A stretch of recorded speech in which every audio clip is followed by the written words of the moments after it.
Притвор од 30 дена за Радовишанецот кој силувал 12-годишно дете од Валандовско. Основното јавно обвинителство Гевгелија донесе наредба за спроведување истражна постапка против едно лице, за кое постои сомнение дека сторило кривично дело силување дете кое не наполнило 15 години од член 188 став 1 од Кривичниот законник.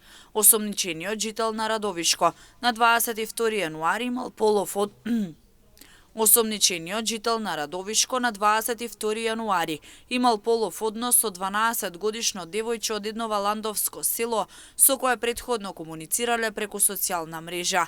Бидејќи постојат околности кои го оправдуваат стравот дека осомничениот ќе се даде во бегство и дека ќе ги уништи трагите од кривичното дело, јавниот обвинител до судија на претходна постапка достави предлог за определување мерка притвор. Основниот суд во Гевгелија го прифати предлогот и определи